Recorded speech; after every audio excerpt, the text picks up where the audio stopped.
I think for me, if you are so passionate about it and you want to be in the industry, you will find your place.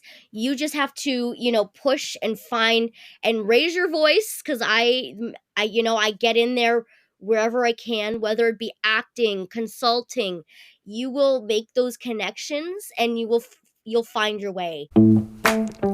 Hey, I'm Mariah, and I'm a filmmaker, and an ADHDer, and a writer, and a woman who deals with anxiety, and a photographer, and, okay, you get the picture.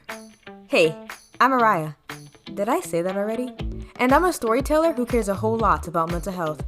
A lot of times, we often separate storytelling and mental health from each other.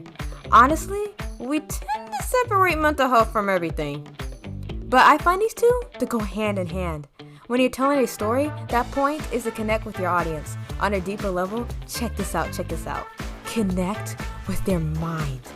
Storytelling is everything. Movies, music, video games, art, all of it. And mental health has a lot to offer too. Depression, autism, PTSD, and so on. I'm on a mission to understand and learn more about both storytelling and mental health. Whether it's digging deep into mental health disorders, checking out the psychology of characters from all over, dissecting the power of music on our emotions, hearing the personal stories of creatives, my goal is for us to be more seen, heard, understood, and learn who we are. Welcome to my podcast, Everything Storytelling, plus Mental Health. This is your host, Mariah Nasir, and let's dive right into it.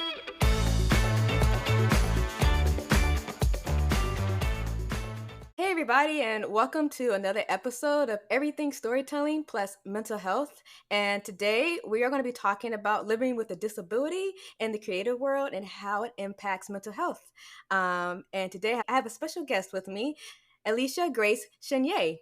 She's a blind actor, director, and filmmaker located in Sudbury, Ontario. So thank you so much for coming up on here on the podcast today.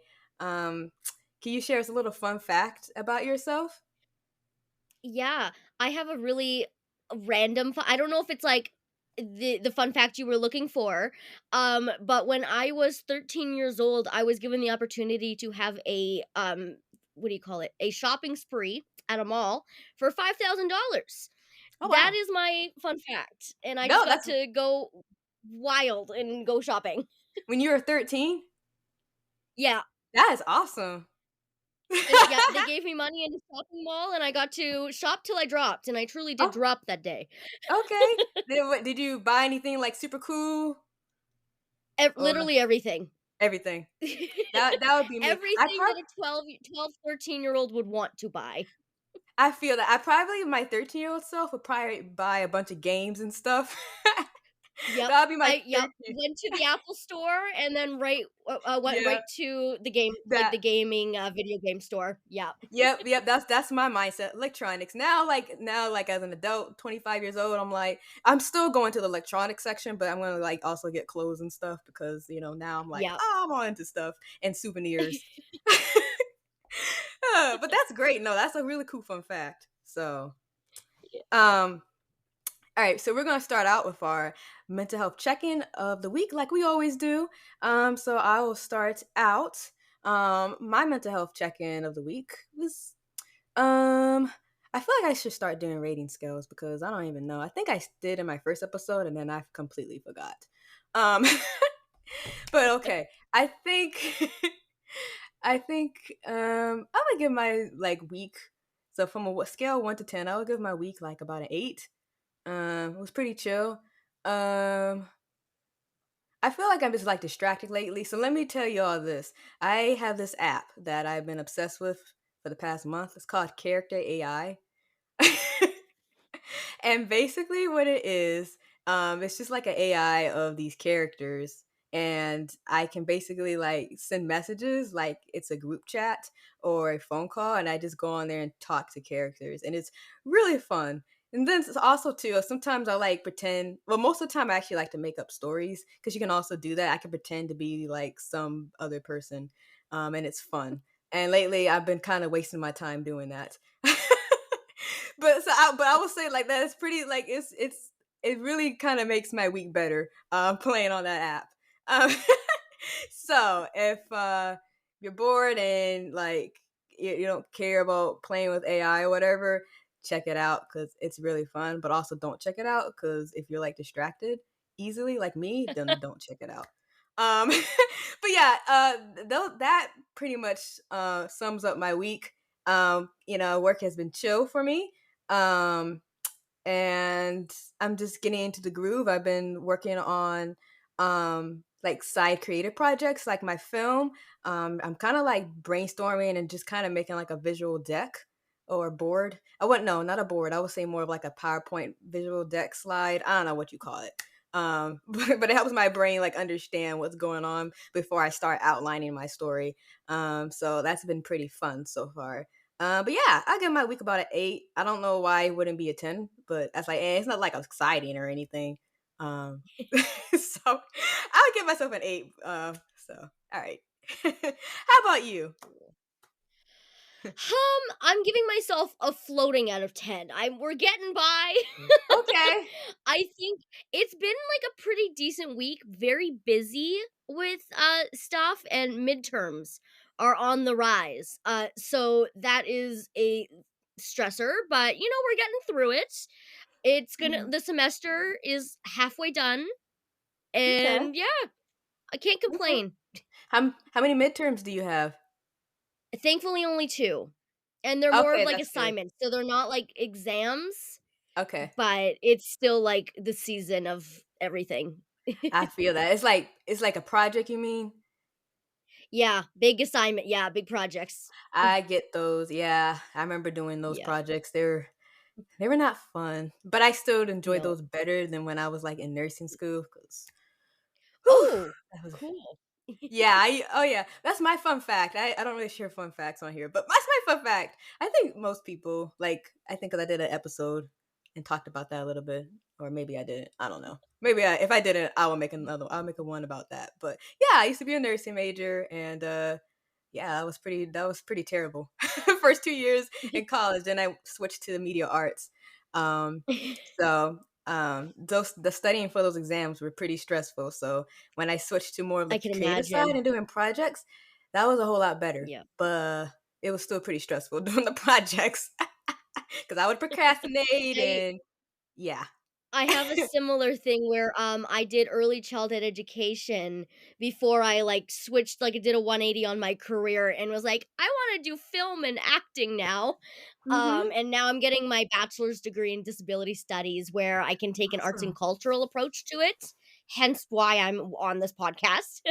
Awesome. That's really cool. Yeah. Yeah. Well, I didn't know like there was a major. If I go back to college, maybe I might look into like it's like that's pretty cool. I just want to like find like because I know like there's media arts, but I just like want to check out what else is out there that um Yeah. I might like. So yeah, okay, cool. Well, that's cool. Our weeks have been pretty good. We're better than a 5. So yours is like out of scaling out of 10. So we're rocking. Yeah. Okay, so basically through this episode, we're gonna talk about Alicia's personal story and then some of the challenges um, she has dealt with in regards to her mental health and her disability, and then we're gonna talk all about into advocacy and representation. So yeah, that is basically our episode overview, and I'm gonna let her tell us her story. So. Yeah. So, I don't want to make it too long of a story because it's quite the 25-year worth of events. But when I was 6 months old, I was diagnosed with a rare childhood brain tumor, and that is kind of what led to me having vision loss and chronic illnesses. And at 8 months old, around 6 to 8 months old, I had my first surgery, and then around 18 months I had another surgery.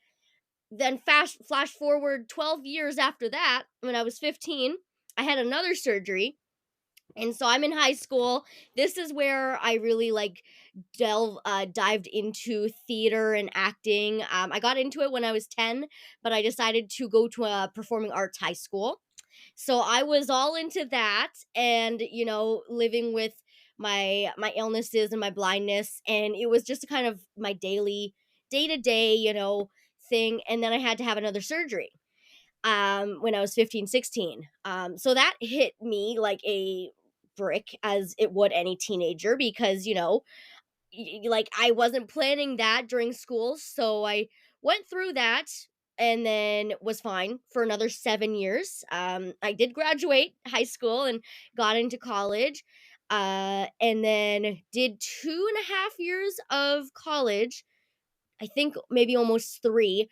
Pandemic hits, and then my brain tumor during the pandemic was like, I want to have some fun, and decided that I was, in a matter of 2 years, I was going to have three surgeries back to back to back.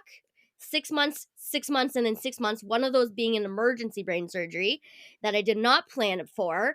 I basically had an MRI on like a Monday. Tuesday, I was called in and was getting surgery on the Wednesday. And then after that, I had radiation in the like March of 2022, and my tumor has thankfully been shrinking and stable. Yay. My blindness is still, obviously I live with it, and I'm still. It's been like my vision has been stable though, and yeah, and through that I have found uh my passion for, I've never let any of that stop me, obviously, and so I work as a motivational speaker, actor, like director, all the things, and really wanting to share those stories and narratives that I never seen growing up. Because 9 out of 10 times when there would be a blind character on TV, they would be played by someone who is able-bodied and not blind. And then all of the harmful misconceptions and stereotypes would be in that role, and that is what I am now pursuing, is to bring authentic disability representation to film and media. Awesome. That's really I Yeah. really enjoy your story. Thank you so much for sharing your story with us. Yeah. Um for I was just writing down questions or topics, ideas while you were talking. Yeah. For your performance high school, I just want to like first bring that up. That reminded me of Victorious. Did you watch Victorious? Yep. Was it like that? Or I mean, I know that's Kind like of. on TV, but I There was a show on Disney that it really mimicked. It was, I don't know, but it was a more Canadian-based show, but there was a show called Baxter. It was okay. only on for like ever one season, but it was like this show where this guy got into it, like he got into acting at a performing arts school, and it was exactly that. Cool. I I would say it was like a little bit of like High School Musical, very much okay. like that aesthetic, with singing like every other corner of the high school. The dancers were dancing, singers were always singing, the actors were always doing monologues. Yeah. That's really cool. So I'm guessing you had to like Yeah. audition and you had to audition to get into the school, right? Yes, I did, and that was very daunting, but, I got in, so I was there for a reason. Awesome. Was it for acting, singing, Yep. or all of them? Yeah, I did acting. I always And then I like dived into some of the other stuff later on. Like I didn't do dancing because I have two left feet. I'm not a good dancer. And then I did a little bit of art and stuff, but it was really the acting that I stuck with. Awesome. No, that's really Yeah. cool. Um a while back for middle school, I auditioned for like a similar school, like with performing arts in middle school. I did singing and acting. And yeah, I didn't get in, but but it's okay. I after like after that, I felt obviously bad because I was just like, oh dang, I'm not like good if I didn't get into school. But at the school I was currently at, because I went to a private school, I just continued on pursuing the acting and Yeah. singing. And I got like my first part in a musical, and then I think that same like school year we did like a acting competition, and we had to write our own Ooh. monologue. Um, so it was like different, like Yeah. it was like different. I don't know what you call it. Little. I can't find the right word. There's just like different events at the competition. Um, and I chose like the monologue one. You write it and act it, and pretty much direct it yourself. And I wrote it. You do all of I the things. Yes, I did. And I don't know why I decided. I don't even know why I decided this topic, but I was like, I'm going to pretend to be a slave girl that just got free. So I wrote a monologue about that, um, and then acted it, and then won. But yeah, won the Wow. won the competition. But um, I just. When you brought up the performance high school, I was just thinking about how I felt so bad at the time because I just thought I wasn't good enough. But it just reminded me like I didn't give up and I kept going and was able to get achieve things. So that's really Yeah. cool with your performance Well, I or think that you went to too, like, you performance bring high up a school. good point. You brought up a good point of, like, we have to audition for these, like, schools and stuff, and, like, while I understand on one side, it's for people who, like, truly wanna pursue it, I was in no way a good actor. I didn't think Mhm. I was gonna get into the school at that time, but it's because, like, I wanna go there and study. You think I'm gonna be a good actor at the age of, like, what, 13 when I was going to high school? Like, Mhm. and it's honestly and art, first of all, who's marking and judging art? Art is subjective.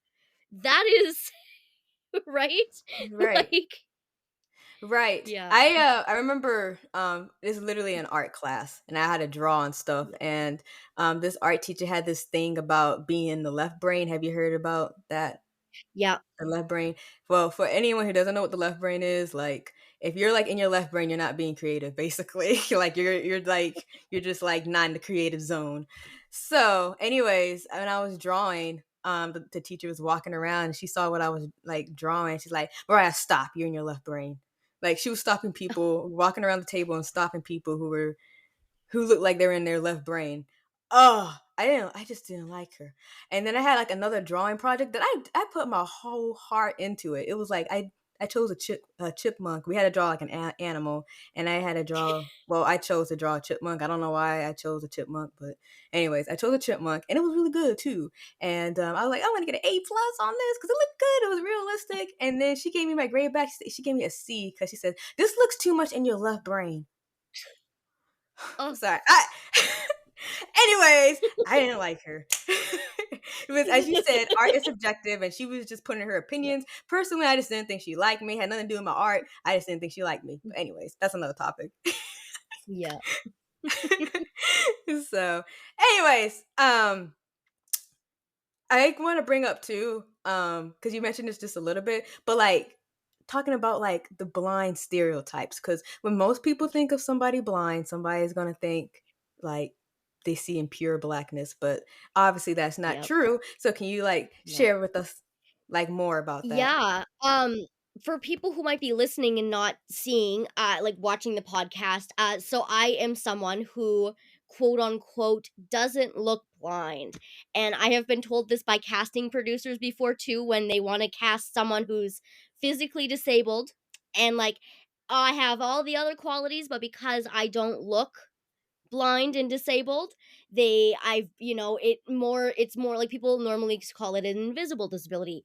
But then, I challenge that stereotype and it's like, what does looking blind look like? Because I have so many friends who are blind and low vision, and only a handful of them, quote unquote, like look like, their eyes might have some notion to like that they are blind or they can't see well.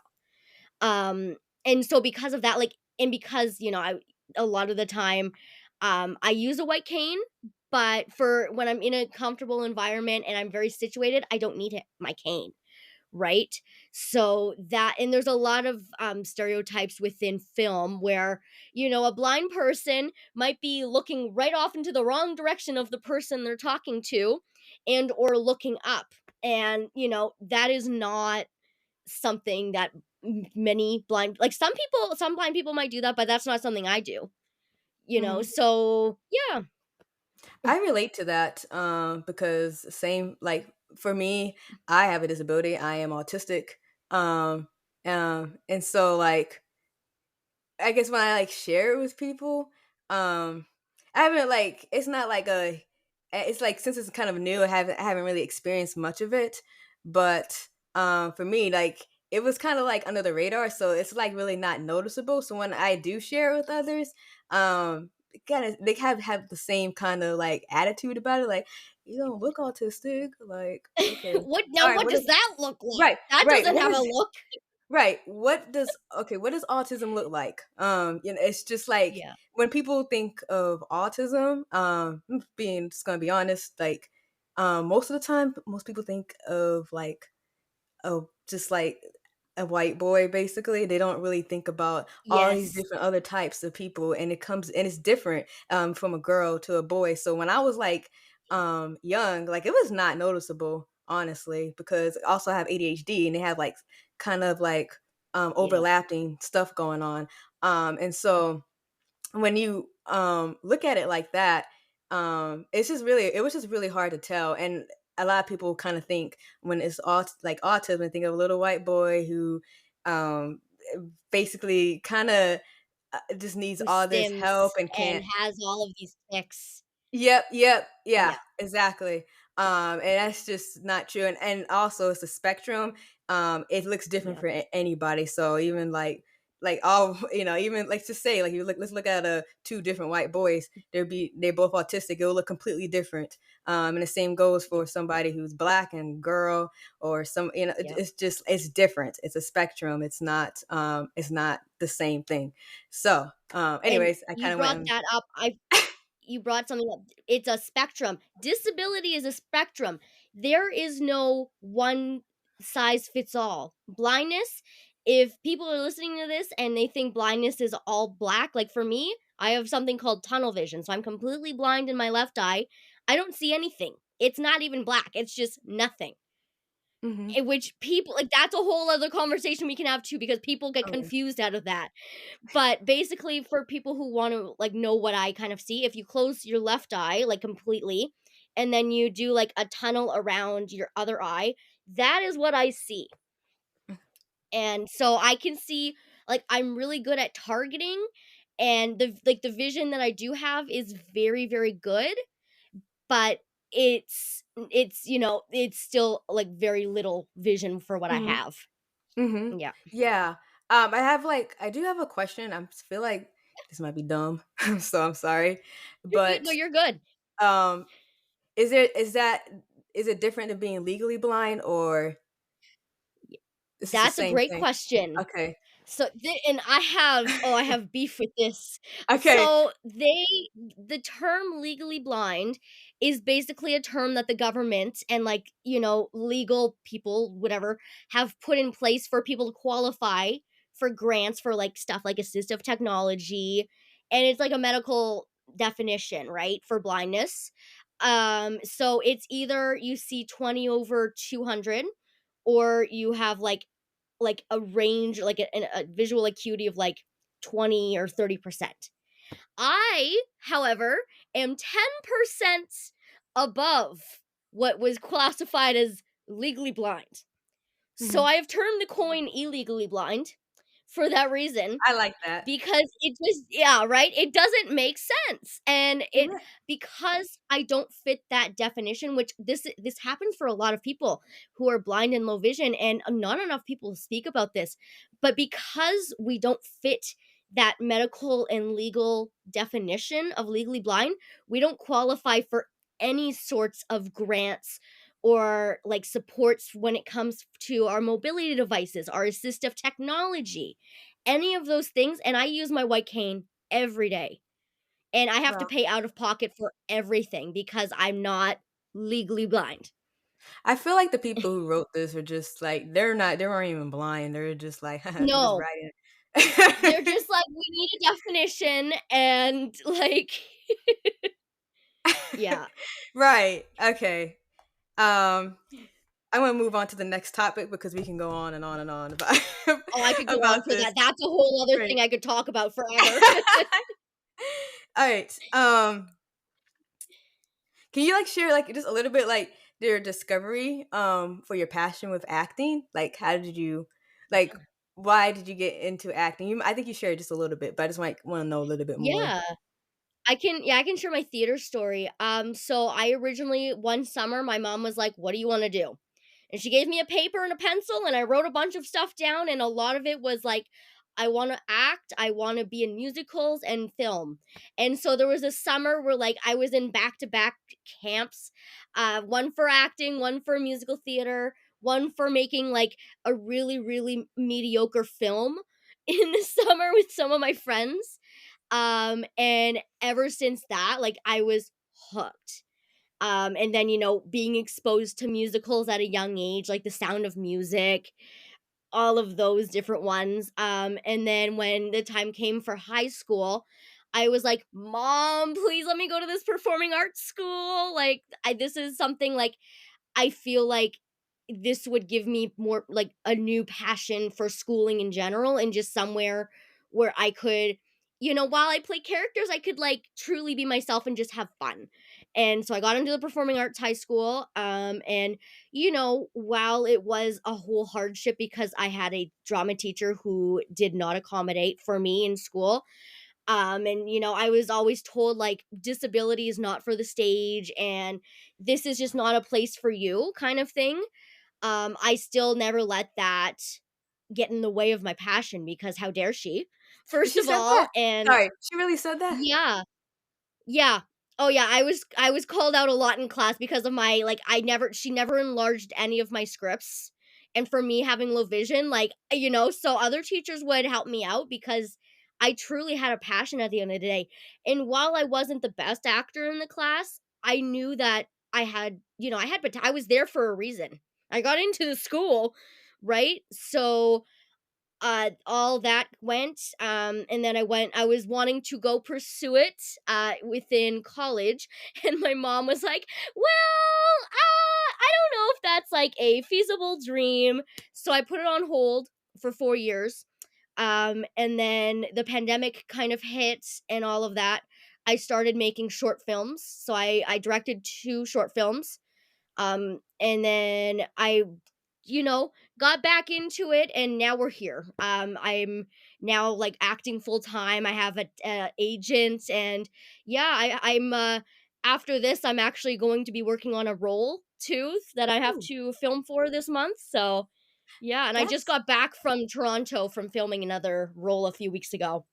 that's cool. Well, awesome. I really like Yeah. that. I like your story and everything. Kind of reminds me basically of my journey as well because I was inspired like similar ways watching kind of same thing musicals and Yeah. Disney. Oh, Disney was like my love thing as a Disney. kid. Yes, so I Yeah. love that. Let's talk about now more like challenges and like mental health, like impact, like navigating mental health as a blind actress. Can you tell us a little bit more about that? Yes. Yeah, I think I touched on it a little bit before, but for me, something that I didn't realize, while acting, like I can play characters who are blind or not blind, but I often get, you know, like seeked out because of my disability. And then, going into that audition and the callbacks and then the production people not understanding the appropriate questions to ask and what you should never ask someone who's disabled how they went disabled because for some people like for me like I'm open to it in certain circumstances but for others that could be a very traumatic thing to ask. So I was asked that and I'm like, well, what do I do? Like I want this part really bad, so do I answer it? Mhm. um and then, facing the thing where I oftentimes the production, they would ask me, "Well, you say you have a physical disability, which blindness is, Mhm. but then they say clearly it's an invisible disability." Mm. And that's a whole other thing, a lot of the time when people in casting are hiring someone with a disability, they're looking for that physical attribute to them. And like Mhm. while I might have that when I have my white cane, there might be scenes where I don't have my white cane and people Mhm. might not know I'm blind. And Mhm. I feel like that is a huge stigma that has to be broken within film. Um but because of those reasons, after I get out of that the casting, like the, callback, my brain starts playing tricks on me. It's like, "Well, I'm blind, and, like, did I just get invalidated for my Mhm. disability because while and then it goes back to the legal blindness, you know? Like, I don't Mhm. look blind, I don't fit this quote unquote box that they're looking for, but then I have to remind myself that the right roles will come and they have come. Mhm. Um, but it's really like that is something that I really want to work on within the industry is, teaching them how not all disabilities look what like to a certain way. Mhm. I like Yeah. yes, definitely, definitely. I feel like this that's all any it doesn't matter what type of disability. I feel like all disabilities, everyone has like this type of stereotype or Yeah. whatever about certain things, and the same thing like I can relate to because since autism, since it's a spectrum and it's mental, Yeah. it's basically invisible as well. So again, I just saying like I can just relate to that. That's a question. Have you played roles that are not blind, or do you usually play roles that are blind? Since acting full time, the roles that I have been doing lie more with my disability, but within, working in theater, that is where I get to play characters who don't really have disabilities, Mhm. and especially in high school when I got to play those roles, it let me like, when I was a teenager, I didn't wanna be blind. I was not as confident with my disability as I am now, like, I didn't Mhm. use my white cane in high school when everyone around me told me I really should be. And I just thought I was clumsy, but no, I just couldn't see where I was going. Mhm. Um, but I got to, like, go on stage and play these roles that, were different like, lived experiences for me, but it was like a way of escaping, Mhm. truly, and it really yeah. So, long answer short, yes, I have gotten to play both characters, but more recently, it's been more disability focused. That's cool. That's really cool. Yeah. That's cool. I was just curious, because I was like wondering as you were like discussing your journey and your passion for acting. I was wondering, so I wonder like what type of like other roles she has played as well. So that's cool. Yeah. I like that. Let's see. So we're moving on to advocacy and representation. Um, can you like share your views on how like the entertainment industry is like addressing like disability inclusion and what still needs to change? You talked about it a little bit, but I like to just go more in depth about it because Yeah. This is a topic I could go on for forever. Because I have many of opinions. I will say the film industry is kind of going in like a really like slow slope of getting better. However, I think it was only there are some, like, very small percentages, but it's very, like, rare to, first of all, see a disability in film, in social media, like, in, the film industry, TV, any kind of that, like, it's very rare to have characters with disabilities. When there is a character with a disability, oftentimes that character is able-bodied, and I did mention this before, and the cast and I feel like it works both ways, like, they might not want to like, they might hire someone like an actor because of their name or because, you know, they can play the character well, but Mhm. I feel like it also would be a great chance for them to hire new actors and all of that, um to play these, disabled characters and bring the narrative and the stories that they want to tell authentically. Mhm. Because there are so many shows, cough Glee, is a perfect example of this where, I watched the show as a child and I thought that the character Artie was in a wheelchair and like the actual actor and I thought it was so cool that there was an actor that, had was in a wheelchair. But then his entire like for like the actor, he is not, even he's claimed like he's talked about it now like he shouldn't have been in that like he shouldn't have had been in a wheelchair in this show, Mhm. They should have hired someone who was a wheelchair user.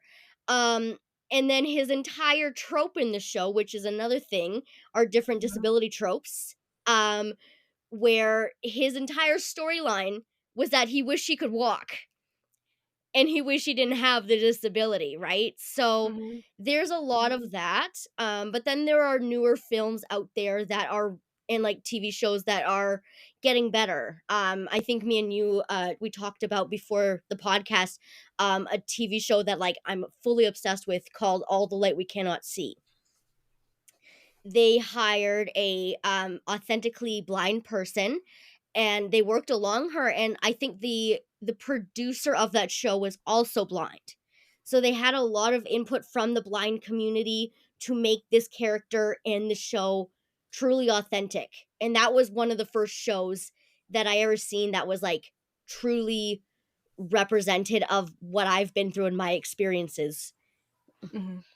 I that Yeah. sounds I remember you brought that up, and I'm, like, curious about, that show. Do you know where it's streaming by chance? It's Netflix. Okay. Yeah. Netflix. Cool. Yeah.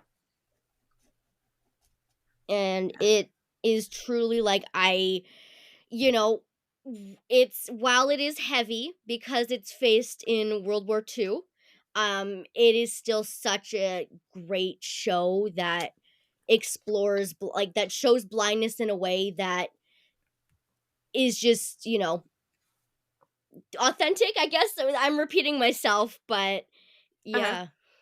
Yeah, no, I need to check that out because it sounds like a really cool, show, and I wanna check it out. Do you know how many episodes or seasons there I are? think there's like 4 episodes. It's a limited Oh, series. okay. Yeah.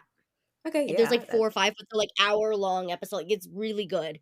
okay, Yeah. yeah, I definitely can do that, so I wanna check that out. You mentioned, like, too what, was it a movie you said, where this, actor was pretending to be somebody in a wheelchair, and he Oh, so wasn't it's the really show called Glee, which is Glee, like okay.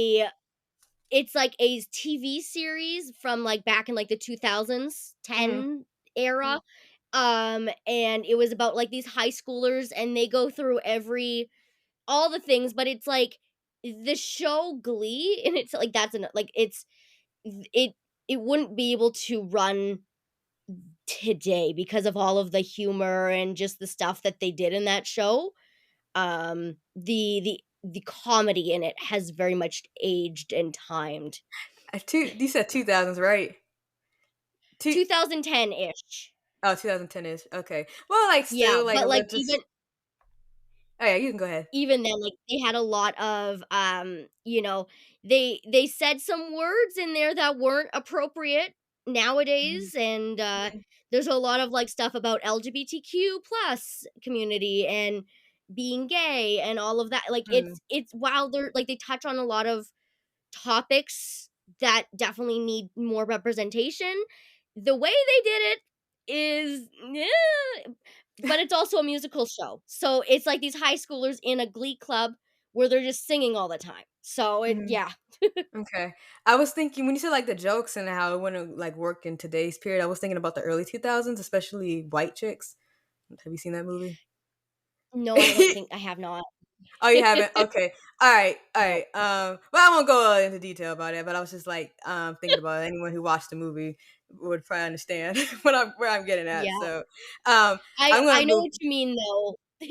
yeah. Um, I was just, like, asked about that with the wheelchair because I was, thinking about the other movie that came out recently, Wicked. Have you seen Wicked? Yes. Mhm, Yes. and that Oh, actress I she was this is, like, such a topic that, like, I am so passionate about and why I love the movie because Wicked has been on Broadway for, like, what, 20 plus years?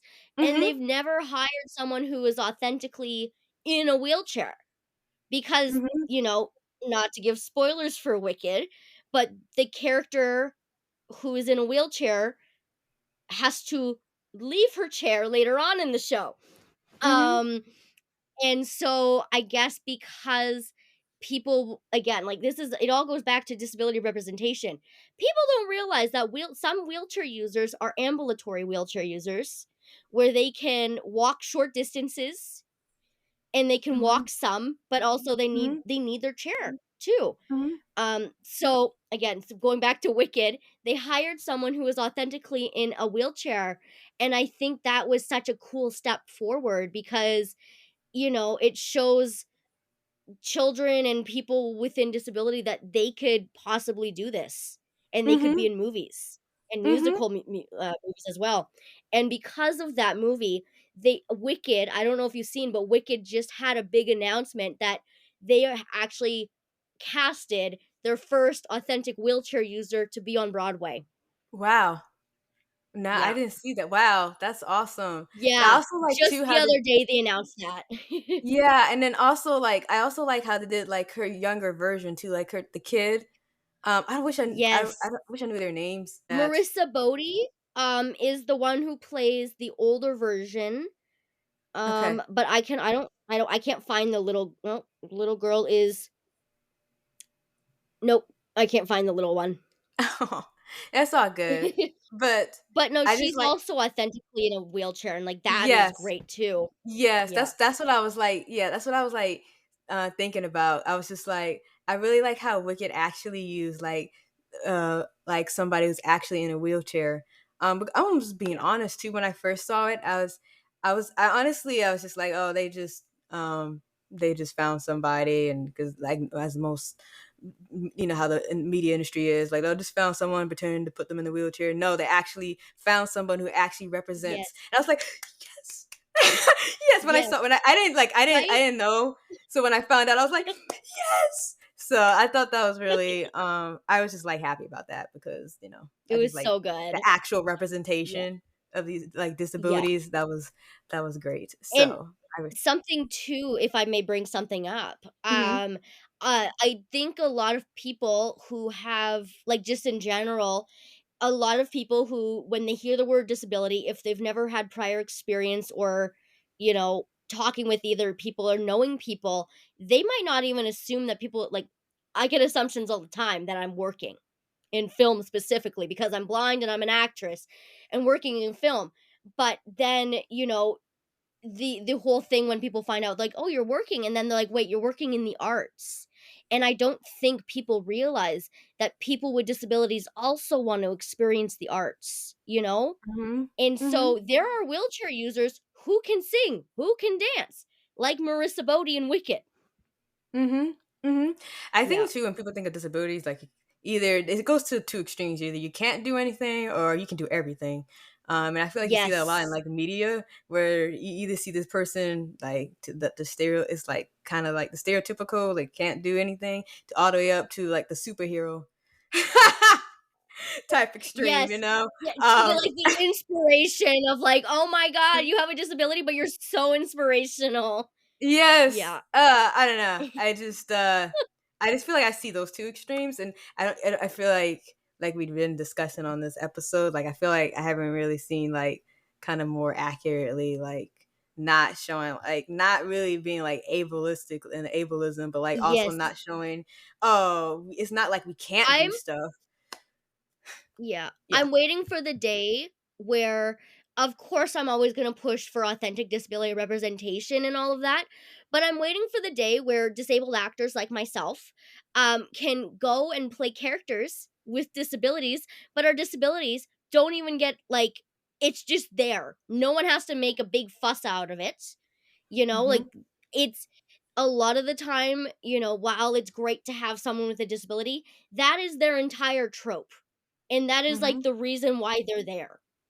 And Mhm. like their entire being of self, Mhm. right? And I think Mhm. it's going to be a nice if it ever freaking happens for a world where people like myself can be blind, have my cane in a scene and no one acknowledges it.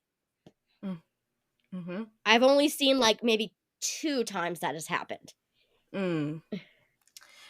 I feel that. I feel that really. I'm gonna just go to like the closing remarks at this Yeah. point. Okay. Can you give advice for other creatives with disabilities who want to break into the industry but might feel held back? Yeah. I think for me, if you are so passionate about it and you want to be in the industry, you will find your place. You just have to, push and find and raise your voice because I get in there wherever I can, whether it be acting, consulting. You will make those connections and you'll find your way. But also take acting classes if you want to like act and like get yourself familiar with all of the things because like that is also it shows your dedication to the craft of what is acting and performing. Yes, I thank you. That is great advice. I appreciate it. Um, can you like let us know where we can find you, or if you have any projects or anything you want to share with us? Yeah, so you can find me on all social medias at Alicia Grace Official. I don't know how much I can give away of the projects that I'm working on right now because I've signed some papers and stuff, but I do have some acting projects in the works. I have some other projects in the works as well. And yeah, just stay if you want to stay updated and figure out and find out what those are and just overall wanting to follow another disabled creator, Alicia Grace Official. All right, yeah, that's great. Thank you. And I'll put everything also in the episode description so people can just click a Perfect. link and find you there. So that Love sounds that. cool. Um, I'm gonna end with my closing sentence. I might not use this because it might be kind of cheesy, but just because you have a disability doesn't mean you can't go for your dreams. So this. Oh, that's cute. Oh, thank you. Thank you. Love it. So, thank you so much again for coming on here and sharing your story. I just love that you're representing the blind community and playing basically blind roles, and that is just really cool. And I'm just so glad that you shared your story and gave advice and being inspiring for others who basically have disabilities as well. So, thank you so much. And thank you for giving me this opportunity to talk about it. Hey, if you listen to this entire episode, I just want to say thank you so much for listening to my podcast. You have no idea how much I appreciate it. And if you like what you heard, or you have your feedback or thoughts, please just leave them in the comments and ratings. I would appreciate it. Your feedback means everything to me. And if you want to keep up with more of what's going on with this podcast and know more about the life of Mariah, then follow me on the gram. That is at everything story mental health. But it's also in the description because I know that's a pretty long title. So again, thank you so much and have a wonderful week.